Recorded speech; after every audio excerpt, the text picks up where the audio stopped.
En esta mañana vamos a mirar el Salmo 142. Perdón, 143. Salmo 143, versículo 10. Vamos a tener los versículos acá. De todas maneras, qué bueno es que tenga su Biblia, porque solo vamos a centrarnos en ese versículo, el versículo 10.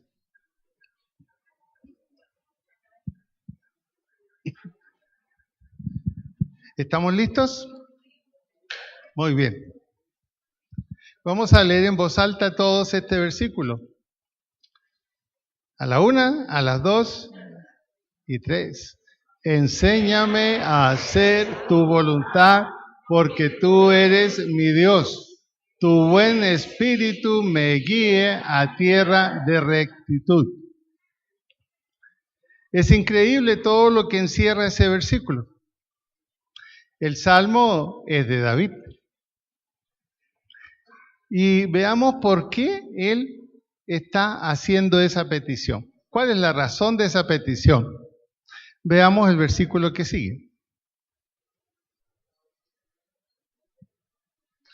Porque ha perseguido el enemigo mi alma, ha postrado en tierra mi vida, me ha hecho habitar en tinieblas como los ya muertos, y mi espíritu se angustió dentro de mí, está desolado mi corazón. Ese es el problema que tiene David. Y por eso hace la petición que vimos primero. Enséñame a hacer tu voluntad, porque tú eres mi Dios. Tu buen espíritu me guíe a tierra de rectitud. Tierra de rectitud, allí en el Salmo también es tierra de paz. Y en ese momento, ¿qué problema estaba enfrentando David? Estaba enfrentando la persecución de quién fue su enemigo después que fue su amigo. ¿Cómo se llamaba ese rey? Saúl, exactamente. Y él tuvo que huir prácticamente y lo siguieron como 300 de los más pobres de Israel. Entonces imagínense, David con sus propios problemas y escuchando los problemas de 300 que también habían tenido que salir con él. ¿Cómo hacerlo? ¿Qué hacer? Entonces él dice, bueno, Señor, enséñame. ¿Cuál es la respuesta a esta situación que yo estoy viviendo? Es una solicitud de ayuda, pero también de prosperidad. Tanto él como esas personas que están con él, que lo siguieron y que más tarde estuvieron presentes cuando fue instalado como rey David, estaban muy pobres, en la absoluta pobreza. Entonces es una solicitud también de ayuda, pero también de prosperidad. Y allí vemos cómo es la respuesta de Dios. En un solo salmo está la respuesta y lo vamos a examinar. Y esa respuesta que recibió David es la misma respuesta para nosotros. A veces nos ahogamos en un problema tratando nosotros de buscar desesperadamente una salida. Ocurre que la salida siempre la tiene Dios, pero hay que aprender a acercarse a Él y reconocer lo que Él quiere hacer. El primer punto es la palabra enséñame, que está ahí en el versículo. ¿Qué significa esa palabrita tan sencilla, enséñame? En primer lugar, veamos Proverbios 6:23.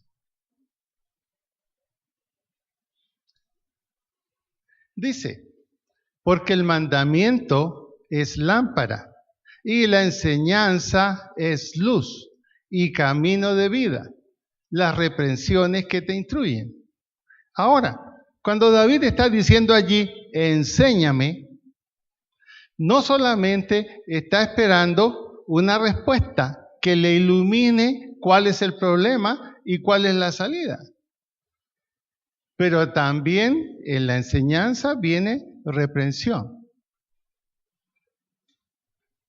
¿Reprensión en qué sentido? en que quizás muchas veces ahogamos más nuestra situación y nuestro problema cuando no reconocemos que la metida de patas nuestra nos ha metido ahí. Es muy difícil para los seres humanos que aceptemos nuestras metidas de patas. Siempre la metida de patas fue del otro.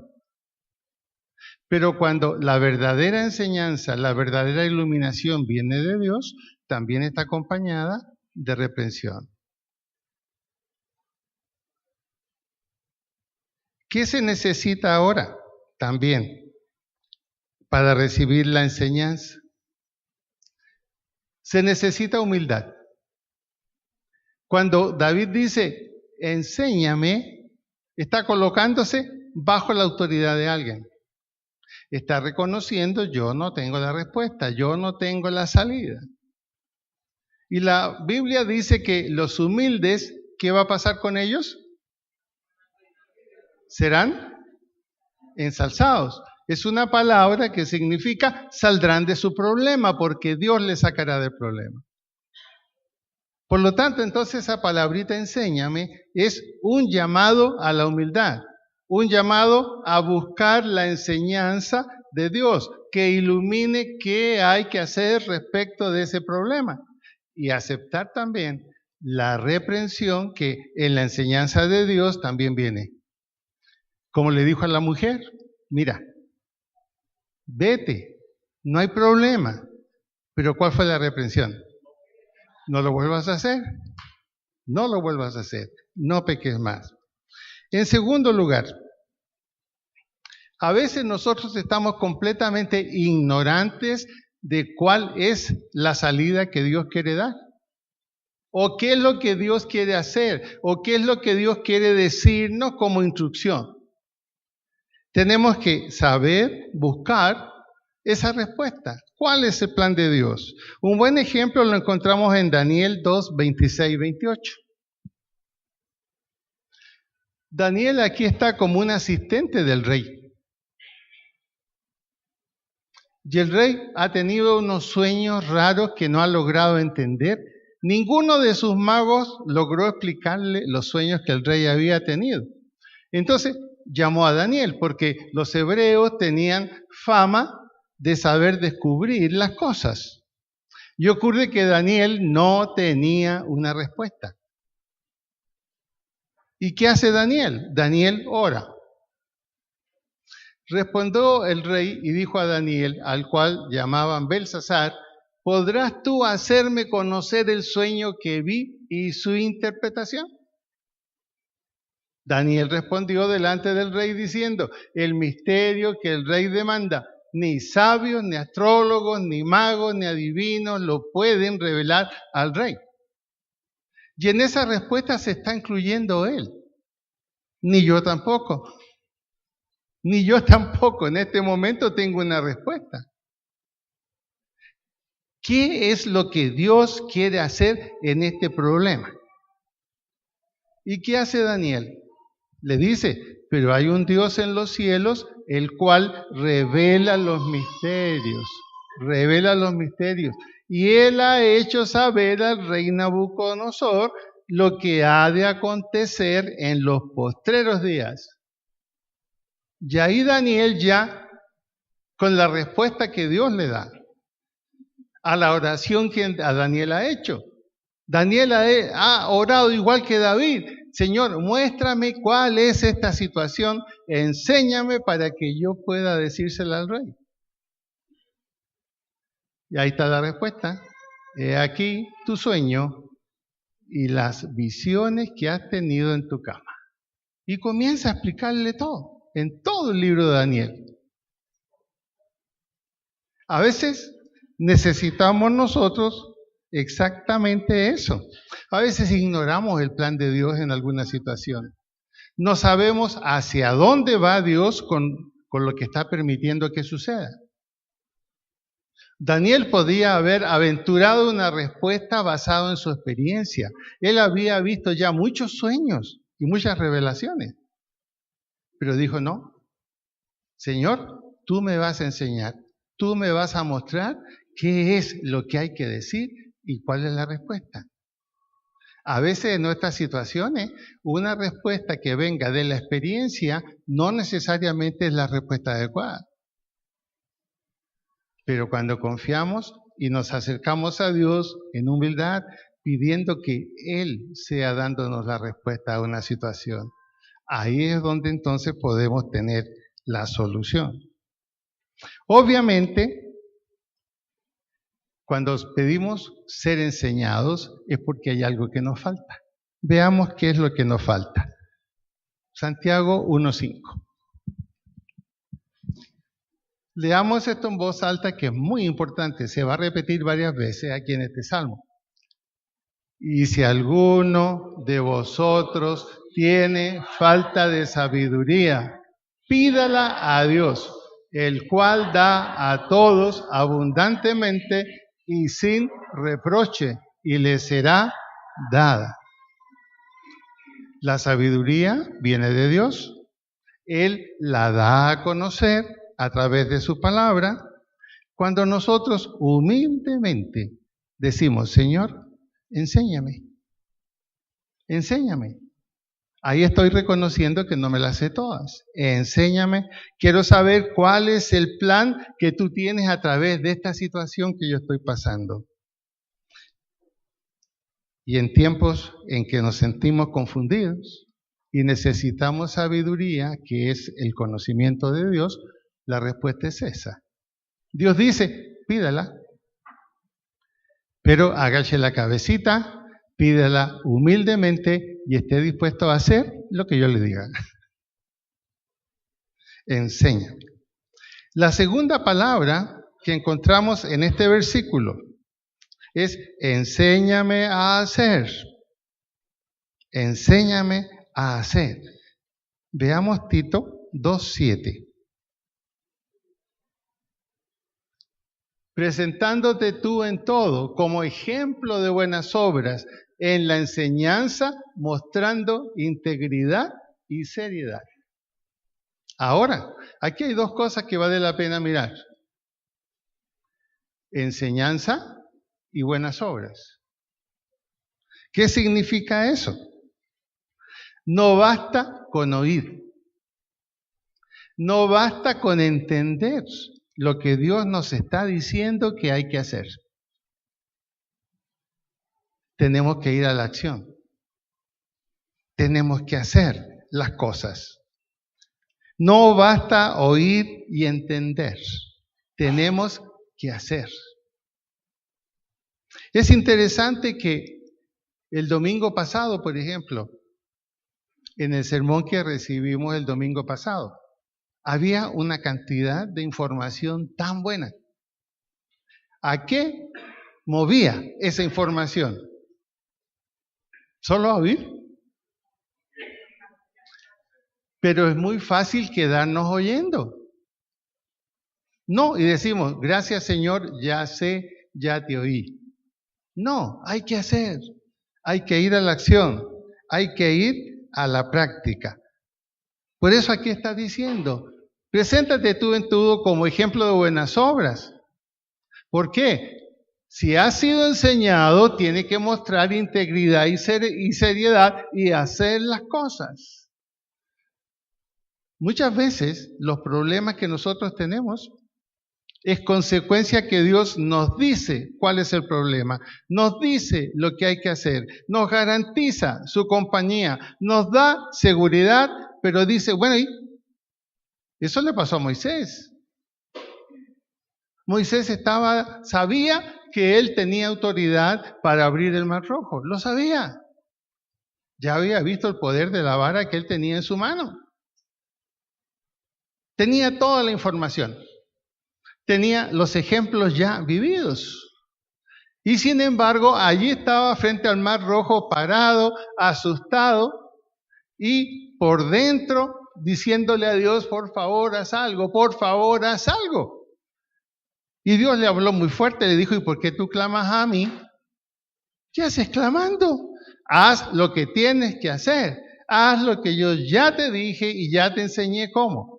Y ahí recién Moisés toma la vara, se acerca al mar, la levanta, ¿y qué pasó con el mar? Se abrió.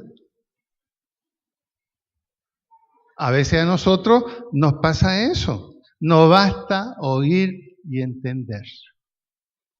No basta oír y entender. ¿Qué sucede cuando los hijos solo oyen? ¿Qué sucede?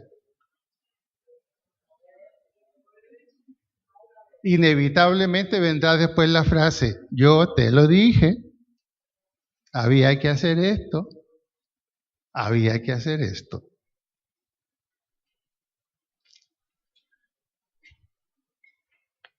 Ahora, tampoco, no basta querer hacer la voluntad de Dios, no basta tener el deseo. Tito 1:16. Profesan conocer a Dios. Es decir, ya han recibido la enseñanza de Dios. Dios ya ha dicho lo que hay que hacer. Dios ha movido a la acción. Sin embargo, la acción y los hechos, ¿qué pasa? Lo niegan. O sea que muchas veces Dios nos habla, nos instruye. Decimos, hay que hacerlo. Pero ¿y qué sucede? La manera en que lo hacemos niegan completamente que Dios nos ha enseñado y que Dios nos ha dicho qué es lo que hay que hacer. Terminamos haciendo nuestra propia voluntad. Un ejemplo muy típico, Jonás recibió todas las instrucciones, aceptó todas las instrucciones, se fue a tomar un barco, pero cuando ya estaba allí, el barco iba en dirección opuesta, donde Dios le había dicho que tenía que ir. Y Jonás era un profeta de Dios. Profesan conocer a Dios, pero con los hechos lo niegan. ¿Por qué razón a David se le reconoce como un hombre conforme al corazón de Dios? Porque siempre buscó hacer opuesto a eso, que sus hechos no negaran que conocía a Dios, todo lo contrario, que sus hechos respaldaran que estaba siguiendo las instrucciones de Dios y lo aprendió de una manera muy crítica. Cometió un grave error y muchos de sus proyectos anhelados no los pudo hacer, pero él aceptó y continuó haciendo después las cosas bien. No basta con oír y entender. No basta con querer hacer la voluntad de Dios. Tenemos que hacerlo bien. Tenemos que hacerlo bien. Y David, cuando vemos la historia después de este salmo, cómo sucedieron las cosas, él por casi 30 años se mantuvo con una corte de pobres, así se le llama. 300 personas necesitadas que tampoco estaban de acuerdo con Saúl y se fueron con David. Y David aprendió a ser rey con pobres. Aprendió a ser un rey donde había todo tipo de necesidad y que él no las podía suplir. Por eso la oración de él que hace aquí en este salmo. Enséñame para que yo pueda resolver todo esto que tengo en mi mano. No solamente necesito protección tuya, necesito prosperidad para darle una respuesta a los que están conmigo. Ese fue, según los teólogos, el reinado de los pobres de David, antes de ser instalado legítimamente como rey a la muerte de Saúl. Otro detalle que tenemos que ver aquí. Éxodo 4, 11 al 12. Aquí le está hablando Dios a Moisés. Y Jehová le respondió a Moisés, porque estaba negándose a hacer la voluntad de Dios. Él había ido a hablar, cuando vio esa zarza ardiendo, a pedir instrucciones a Dios y a contarle lo que el pueblo estaba sufriendo. Y Dios le dijo, mira, yo tengo la solución, tú vas a ir, tú vas a ser mi boca y tú vas a ser el que va a liberar a Israel. ¿Y qué hizo Moisés? Solamente disculpas. No, yo no. No soy lo mejor. No. Busca otro. Moisés le está diciendo, en lo que a mí me parece, es una hermosa decisión la tuya, pero no creo que funcione conmigo. ¿Cuántos de nosotros decimos lo mismo? Señor, es una hermosa decisión. Uy, pero qué cosa tan tremenda que hayas fijado tus ojos en mí para que yo haga esto. Pero Señor, ¿sabes? Yo no soy el adecuado. No soy el adecuado. Envía a otro. Envía a otro. Ahora, Dios le dice, tú vas a hacer lo que yo te voy a mandar. Y Jehová le respondió, ¿quién dio la boca al hombre? No me sacas con el cuento que tú no sabes hablar. ¿O quién hizo al mudo y al sordo? Tú no eres ni lo uno ni lo otro. Eres un poco tatareto, tartamudo, pero nada más. Al que ve y al ciego, ¿no soy yo Jehová? Le enseñó y le dio todas las razones por qué él tenía razón. Ahora pues, ve. No basta que me conozcas. No basta que quieras hacer que yo haga algo por mi pueblo en Egipto. Tú eres la parte importante. Así que ahora, sin más explicaciones, ya que te quedó la cosa clara, ve. Y yo estaré con tu boca y te enseñaré lo que hayas que hablar. A veces Dios mismo tiene que enseñarnos por qué va a hacer su voluntad a través de nosotros. Porque muchas veces nosotros no creemos que Dios nos va a usar en un proyecto ante el cual nosotros no tenemos toda la capacidad.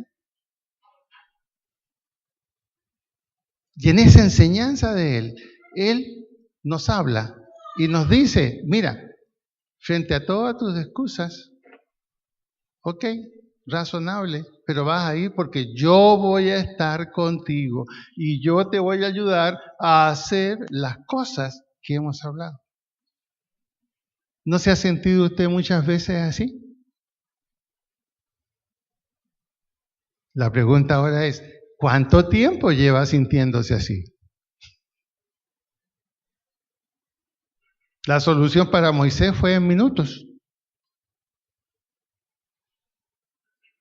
Y a veces nosotros estamos años eludiendo y Dios nos ha dado todas las explicaciones posibles por qué no quieres usar. Y nosotros insistimos, Señor, gracias por el privilegio de haber recibido este nombramiento, esta designación, pero busca otro que sea mejor.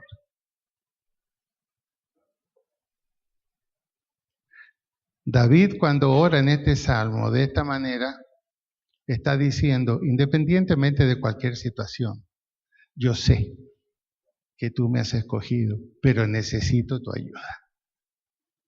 Yo sé que tú me has escogido, pero necesito tu ayuda.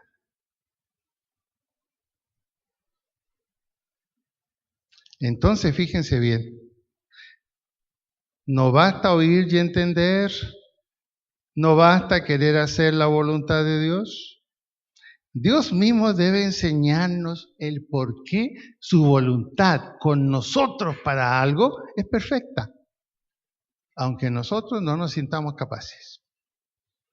David no se sintió capaz y por eso en el Salmo hizo esa oración. Enséñame, enséñame a hacer, enséñame a hacer. Y llegó a la meta, fue instalado como rey a la muerte de Saúl.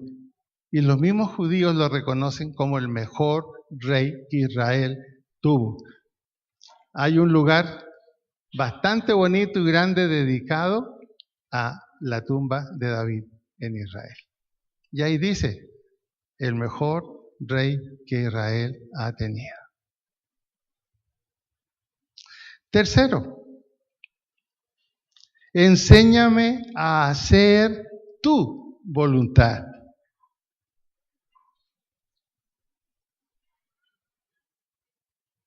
Muchas veces obedecemos a los hombres creyendo obedecer a Dios. Colosenses 3:23. Y todo lo que hagáis, leámoslo en voz alta, nos va a ayudar. Y todo lo que hagáis, hacedlo de corazón, como para el Señor y no para los hombres. Si la voluntad de Dios es perfecta, lo que Él espera de nuestra acción en obediencia a Él, también tiene que ser perfecta. Y muchas veces el hacer la voluntad de Dios va a contrariar a algunas personas. Muchas veces no va a recibir un aplauso. Muchas veces va a recibir crítica. Y aquí viene el problema. En otra parte de la Biblia dice, el temor del hombre le pondrá un lazo. ¿Qué significa eso? Que el temor del hombre hará que el hombre se calle. Que se calle. Que no diga lo que tiene que decir. Hoy día estamos viviendo eso. El mensaje del Señor Jesucristo para hoy no es un mensaje de decir, acércate, mira, las cosas van mal, pero se van a arreglar, no te preocupes, Dios te ama, Él quiere lo mejor para tu vida. No. Lo que hay que decir hoy es, sin Cristo, usted, junto con este mundo, va a la perdición. Ya tiene su boleto para el infierno. Allá no va a pasar nunca frío. Pero los bloqueadores no sirven en el infierno. Ese mensaje no es simpático. ¿O es simpático? No es simpático. Pero ocurre que la verdad jamás ha sido simpática. Jamás ha sido simpática. Por eso entonces, dice, hacerlo de corazón como para el Señor y no para los hombres. Si usted quiere llevarse bien con la gente, nunca le va a poder decir la verdad. Imagínese que a veces el paciente se enoja con el médico cuando el médico le dice la verdad. ¿No es así, Liliana? Y muchas veces dice, voy a ver otro médico a ver qué me dice. La verdad nunca ha sido simpática. Y la verdad de Dios, menos. Si vamos a poner en práctica lo que Dios nos enseña, lo que Dios nos muestra, si vamos a hacer la voluntad de Dios, no tenemos que pensar en darle gusto a las personas. No significa ser irrespetuoso o violento, sino hablar con la verdad. Hablar con la verdad. Por lo tanto, entonces, el llamado es, si has conocido la voluntad de Dios, si has pedido a Dios, muéstrame, Señor, cuál es tu voluntad en este problema, en este asunto que yo estoy manejando, tenemos que estar dispuestos a hacer esa voluntad. Por ejemplo, si la Biblia dice, si tu enemigo tiene sed, dale un vaso con arena. ¿Cómo nos gustaría, cierto? Si tu enemigo tiene hambre, dale el pan más duro que tenga y ya con gusano. Nos gustaría, ¿cierto? Pero ¿qué dice la Biblia? Si tu enemigo tiene sed, dale agua de la mejor.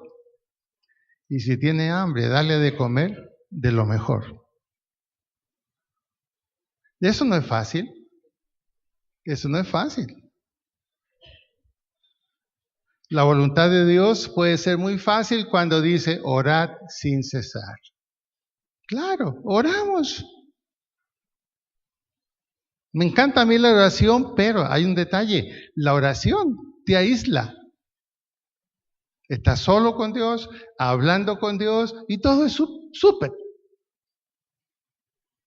Pero aquí de lo que se trata es de la acción, la comunicación de la voluntad de Dios, que cuando Él nos enseña, la conocemos. Y a eso somos llamados. A eso somos llamados. Ahora, David está pidiendo eso, Señor, tu voluntad. Y Dios se lo mostró. ¿Cómo se lo mostró? Tranquilo, tienes que seguir allí rodeado de pobres con necesidades. Yo no te voy a desamparar, pero espera que llegará el momento en que vas a ser instalado como rey.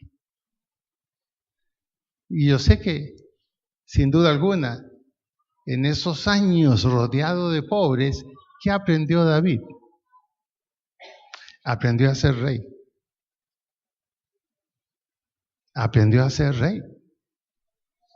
Porque cuando él fue instalado como rey, no manejó una sociedad de solo personas de buena posición.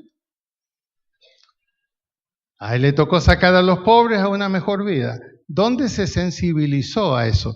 En todos esos años, rodeado con los pobres que arrancaron junto con él. Y él entendió eso. Y dijo, Señor, sigo. Yo sé que tú estás aquí conmigo. El cuarto punto es, en esa oración, enséñame, Señor, a hacer tu voluntad. Y ahora dice David, porque tú eres mi Dios. Así dice el versículo, porque tú eres mi Dios. Ahora, si Él es nuestro Dios, ¿qué es lo que Él nos ha permitido hacer, decir, buscar respecto de Él? En primer lugar, clamar a Él, así como clamó David, clamar a Él. Jeremías 32:27. Jeremías 32:27.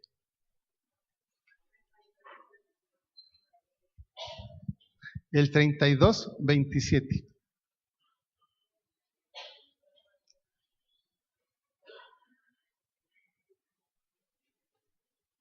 Y después está el 33:3.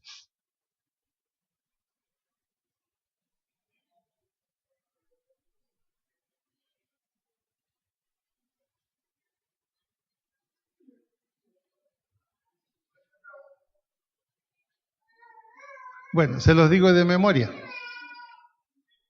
Dice allí, está hablando Dios. Ok. ¿Quién estaba lleno de problemas? El profeta Jeremías. ¿Cuál era el problema que él tenía? Que la profecía que él estaba dando de parte de Dios no la querían escuchar. Jeremías decía, señores, nos vamos por varios años a estar bajo un rey ajeno y nos va a ir muy mal. Nos vamos a un destierro.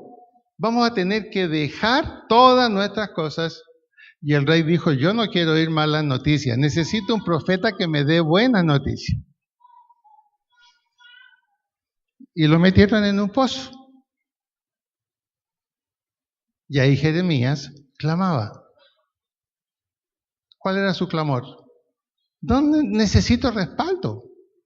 Estoy hablando la verdad y mira las consecuencias de esto. Necesito respaldo. Y él clamaba a Dios. ¿Y para qué cosa clamaba él? Que el pueblo escuche para que se salve del destierro. ¿Y Dios qué le contestó? En voz alta, leámoslo. He aquí que yo soy Jehová, Dios de toda carne. ¿Habrá algo que sea difícil para mí? ¿Y qué entendió Jeremías? Si ese es tu plan, si eso es lo que tú me mandaste a decir, significa que tú tienes algo, un propósito especial en esta situación. Y así como van a ir al destierro, algún día tú también los traerás de vuelta aquí.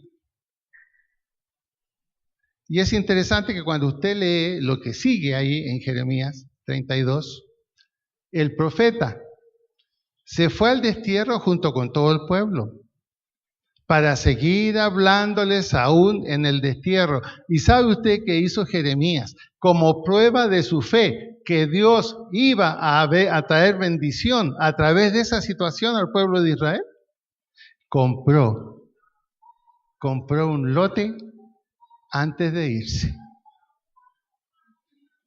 porque él sabía que íbamos a volver. Compró un lote. Le dijo a su asistente, anda y compra la propiedad de fulano de tal, porque yo sé que vamos a volver y cuando volvamos mi familia estará ahí. Dios le mostró, este es un plan, este es un plan. ¿O tú crees que hay algo que sea difícil para mí? No hay nada que sea difícil para mí. Yo los llevo en disciplina y los voy a traer renovados. Creyó Jeremías y ¡pum! Fue y compró. ¿Usted hubiera comprado en esas circunstancias? ¿Hubiera comprado? ¿Hubiera pensado que era una buena inversión? Jeremías sabía que iba a ser 70 años de destierro. Dios le había dicho, por esto, voy a hacer esto. Confianza, seguridad, fe. David continuó firme en lo que estaba, en la situación que estaba, porque tú eres mi Dios, y si tú eres mi Dios, lo que tú haces y permites es confiable, porque siempre hay un propósito. Siempre hay un propósito. Veamos la situación en que estamos viviendo en Colombia. ¿Usted piensa que es una situación sin propósito? ¿No es una situación segura? ¿Económicamente difícil? ¿Se habrá olvidado Dios de nosotros o tiene algún propósito? Evidentemente que Dios tiene un propósito. Y muchas situaciones que se presentan, Dios trae una solución de donde menos pensamos.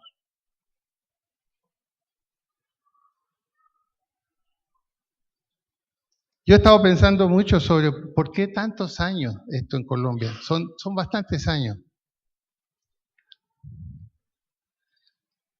Y yo he llegado a esta convicción, no sé si usted va a estar de acuerdo conmigo, sobre todo en la ciudad de Cali, en Bogotá también, en las principales ciudades.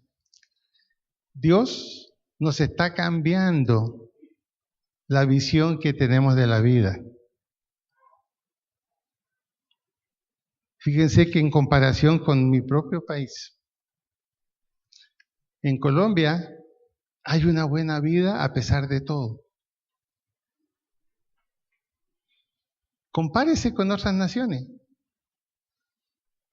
Sea como sea, es el país más barato de América Latina. Cuando alguien me dice, hay que irse a Chile, allá todo está muy bien, se gana buen dinero. Yo le digo, sí, tiene toda la razón, pero averigüe también cuánto se gasta. ¿Cuánto cuesta vivir en Chile? Unos días. ¿Cuándo has ido, Liliana?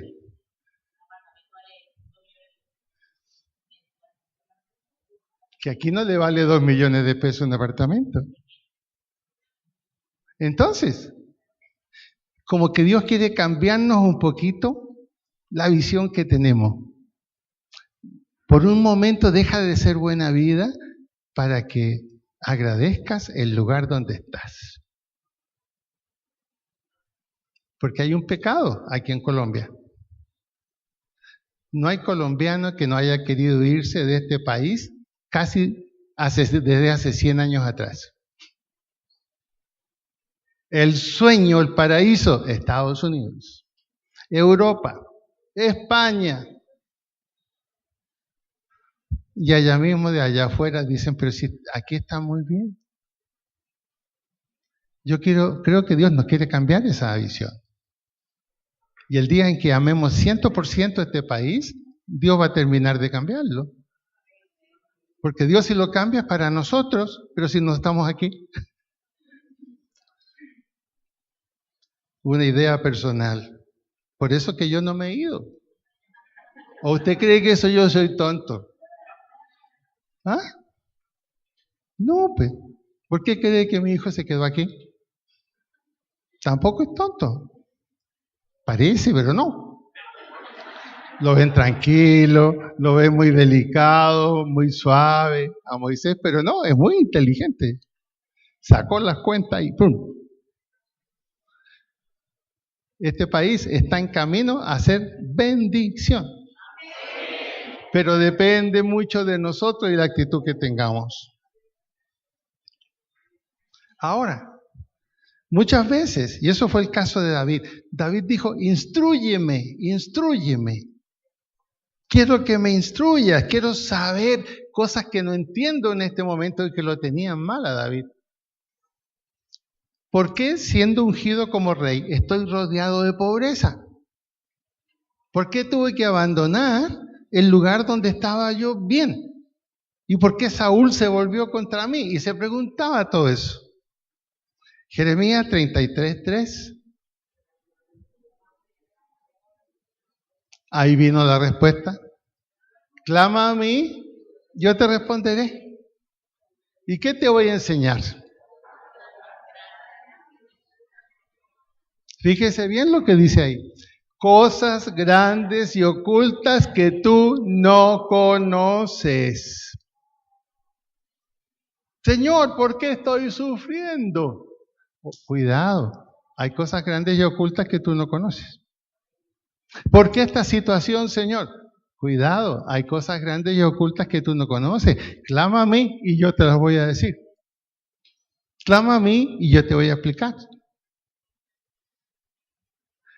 Y muchas veces la explicación va a ser esta, porque la semilla tiene que morir para que surja el nuevo árbol y haya fruto. Y muchas veces, ¿sabe qué es esa semilla? No es que Dios nos liquide para que después venga algo bueno, no. Esa semilla que tiene que morir es la antigua manera de vivir, la antigua manera de pensar y la antigua manera de hacer. Esa es la cosa oculta. Por eso que David se quedó quieto. Aunque era el hombre que había vencido a Goliat y fue famoso por cierto tiempo, ahora tenía que quedarse quieto para que después surgiera el verdadero y gran rey que tuvo Israel.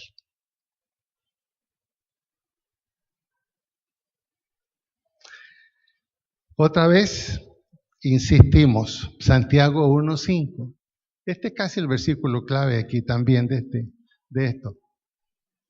Y si alguno de vosotros tiene falta de sabiduría, pídala a Dios, el cual da a todos abundantemente y sin reproche, y le será dada.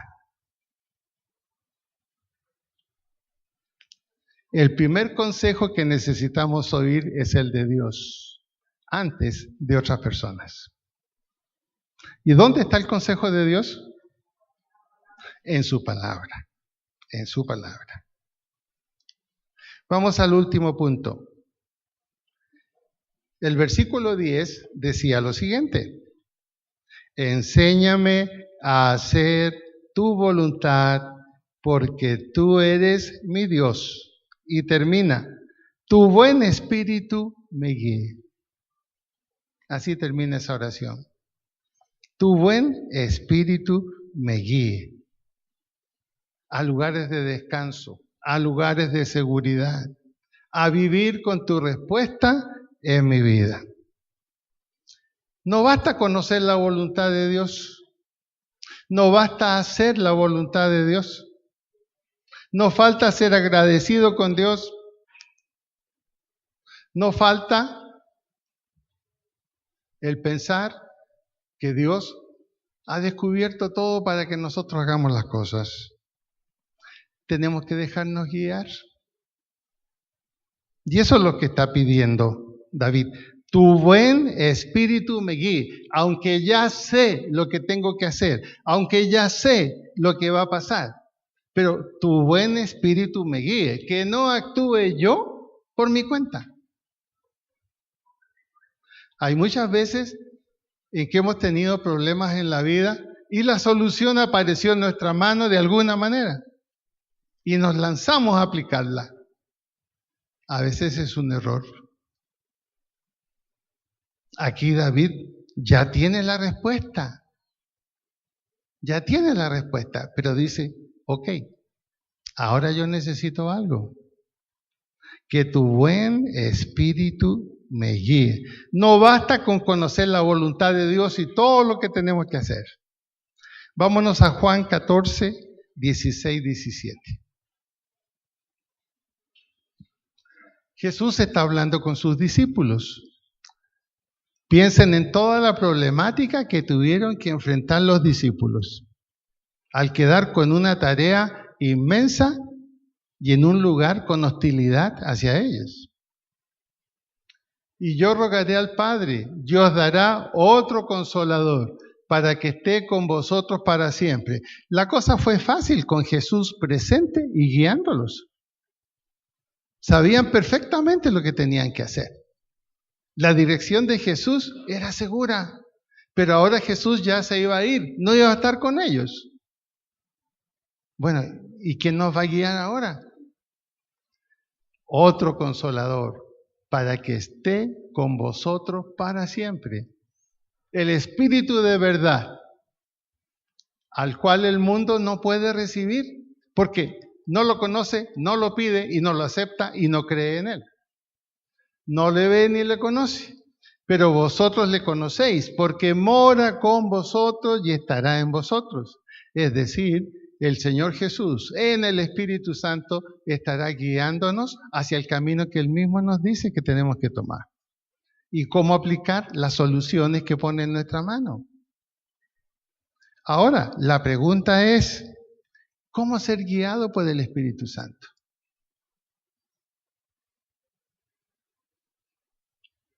¿De qué manera podemos entender la guía del Espíritu Santo? A veces hay creyentes y han hablado conmigo y yo les digo, así no es. Señor, muéstrame en un sueño lo que yo tengo que hacer.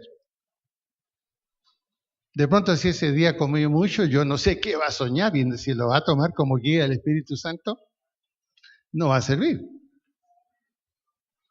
La guía del Espíritu Santo es precisa, es clara. No hay cómo equivocarse. Lo dice ahí mismo San Juan capítulo 14, versículo 26. Y ahí terminamos. Mas el Consolador, el Espíritu Santo, a quien el Padre enviará en mi nombre, otra vez, Él os enseñará. La enseñanza continúa. Todas las cosas y os recordará todo lo que yo os he dicho. Enseñar y recordar. ¿Cómo lo va a hacer? Aquí está. Aquí está la guía del Espíritu Santo. Aquí está la enseñanza del Espíritu Santo, puesto que la Biblia es la palabra de Dios, inspirada a través del Espíritu Santo. Aquí está nuestra guía. Aquí está la confirmación de lo que escuchamos de parte de Dios. Aquí está la seguridad que lo que Dios dice se cumple. Aquí está la seguridad que lo que Dios dice trae real prosperidad. Y eso es lo que David entendió claramente. Ahora hay pobreza. ¿Ya viene la respuesta de Dios? Fueron bastantes años. Pero David casi fue tan rico como Salomón, no como Salomón, pero fue el mejor reino que Israel tuvo. Ahora, la pregunta es esta. ¿Estamos dispuestos a hacer lo que ese versículo dice? Enséñame a hacer tu voluntad. Guíame para hacer tu voluntad y para que yo vea el resultado de lo que tú dices que has hecho por mí. En la Biblia dice, hablando Dios a nosotros, nos dice, con amor eterno te he amado y por lo tanto te he prolongado mi misericordia. Pero ahí tenemos que agregar algo. Eso es verdad, pero no para los tercos y porfiados que no hacen mi voluntad. La clave en la vida cristiana es la obediencia. No cambiemos lo que Dios nos pide hacer. Es un error que si no nos va a afectar a nosotros, va a afectar a nuestra generación, a la propia generación. Porque lo que nosotros modifiquemos, nuestros hijos lo van a modificar y más aún lo van a olvidar. Somos el modelo. Depende de nosotros que aprendan a ser fieles con Dios. Depende de nosotros que no le hagan trampa a Dios. Depende de nosotros. La oración de nuestros hijos, a nosotros los padres, tendría que ser: papá, enséñame a hacer la voluntad de Dios. ¿Lo estamos haciendo? Ahí la cosa se puso crítica. Es igual. Es igual. Nosotros como hijos de Dios tenemos un Padre al cual no le podemos pillar una falta. No tenemos excusa cuando Él nos dice qué pasó.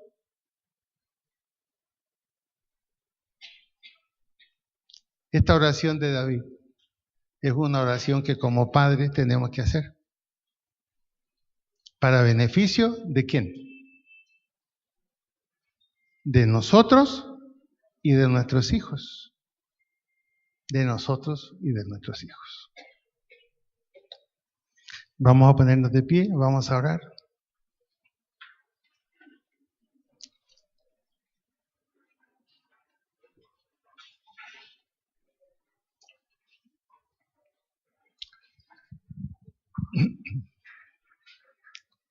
Inclinemos nuestra cabeza ahí donde estamos.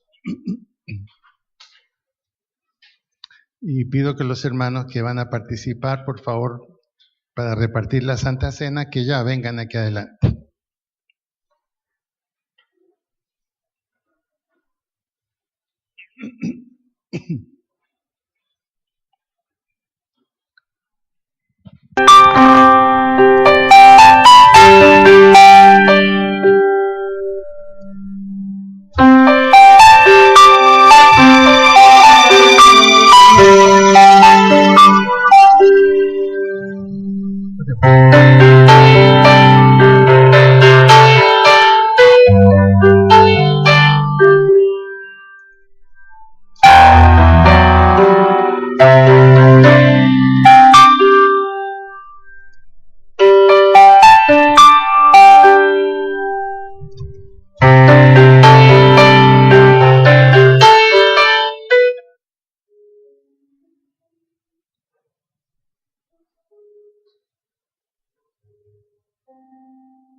Padre bueno, te damos gracias, Señor, por tu palabra, porque tu palabra es viva y es eficaz.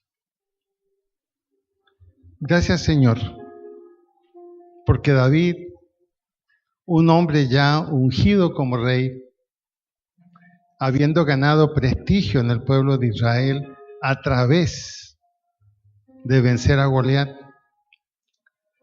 emparentado con la familia del rey Saúl al casarse con una de sus hijas. Sin embargo, antes de disfrutar de su obligación de rey, tuvo que pasar muchos años en necesidades de todo tipo.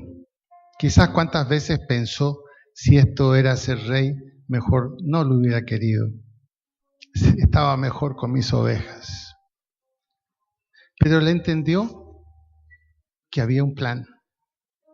Y cuando tuvo dudas, pidió, Señor, enséñame a hacer tu voluntad.